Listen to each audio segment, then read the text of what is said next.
नमस्कार दोस्तों, इस वक्त की बिग ब्रेकिंग न्यूज। गुजरात विधानसभा चुनाव की तारीखों का ऐलान हो चुका है। राज्य में 1 और 5 दिसंबर को 2 चरणों में मतदान होगा। इसी के साथ राज्य में चुनावी सरगर्मी है वो बढ़ गई है। ये चुनाव भारतीय जनता पार्टी के लिए काफी अहम है। ऐसा इसलिए है क्योंकि प्रधानमंत्री नरेंद्र मोदी और गृह मंत्री अमित शाह इसी राज्य से आते हैं। राज्य में हमेशा 2 पार्टियां बीजेपी और कांग्रेस के बीच ही लड़ाई रही है। इस बार राज्य में आम आदमी पार्टी की एंट्री ने गुजरात विधानसभा चुनाव और दिलचस्प कर दिया है। अरविंद केजरीवाल की आम आदमी पार्टी इस चुनाव में मेक या ब्रेक की तर्ज पर लड़ रही है। 2 बार दिल्ली में और फिर साल की शुरुआत में पंजाब में मिली बड़ी जीत से पार्टी के हौसले बढ़े हुए हैं। गुजरात में अब तक मिले रिस्पॉन्स से भी पार्टीजन उत्साहित है। वैसे पिछले कुछ दशकों से राज्य में कांग्रेस ही मुख्य विपक्षी पार्टी रही है। मुख्य विपक्षी दल के स्पेस पर अपना हक बनाए रखने के लिए गुजरात में बेहतर प्रदर्शन करना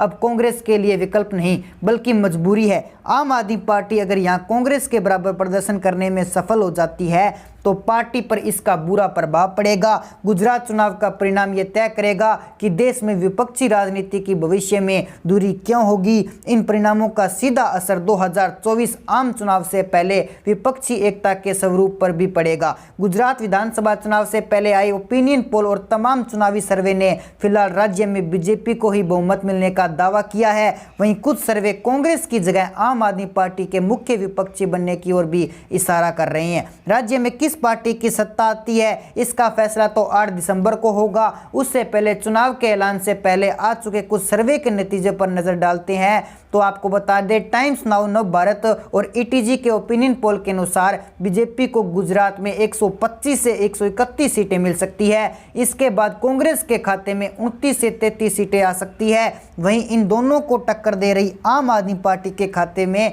18 से 22 सीटें आ सकती है। अन्य को 2 से 4 सीटें मिलने का अनुमान है। ओपिनियन पोल की माने तो कांग्रेस को इस चुनाव में वोट शेयर के मामले में आपसे पिछड़ती नजर आ रही है। कांग्रेस को 21% वोट शेयर मिलने का अनुमान है। वहीं आम आदमी पार्टी कांग्रेस को पिछले छोड़ते हुए 24% वोट शेयर हासिल करती नजर आ रही है। इन दोनों दलों में हटकर बीजेपी 48% वोटों का साथ शीर्ष पर है। तो आपको बता दें, गुजरात में 2 दशक से भी ज्यादा वक्त में बीजेपी की सरकार है। हिंदुस्तान की प्रयोगशाला करार दिए जा चुके गुजरात में आम आदमी पार्टी पेट बना रही है। आपने इस चुनाव में पूरी ताकत झोंक रखी है। आप मुख्य विपक्षी दल कांग्रेस के वोट शेयर में तगड़ी सेंध लगा सकती है। हालांकि अब तक सामने आए ओपिनियन पोल राज्य में फिर से बीजेपी की वापसी दिखा रहे हैं। एबीपी सी वोटर ने अक्टूबर की शुरुआत में जो सर्वे किया उसके मुताबिक बीजेपी को 135 से 143 सीटें मिल सकती है। बीजेपी को वोट शेयर घटने का अनुमान है। वहीं कांग्रेस को आप झटका देते हुए वोट शेयर में सेंध लगा सकती है। हालांकि आपको 2 से ज्यादा सीटें मिलने का अनुमान नहीं है। Lokniti centre for the study of developing societies यानी कि अपने सर्वे में पिछले 5 वर्षों से सरकार के प्रदर्शन पर गुजरात की जनता की राय मांगी। सर्वे में शामिल लगभग 2/3 लोगों ने बताया कि वे राज्य सरकार के प्रदर्शन से संतुष्ट थे। शेष 1/3 ने सरकार के प्रदर्शन पर असंतोष जताया।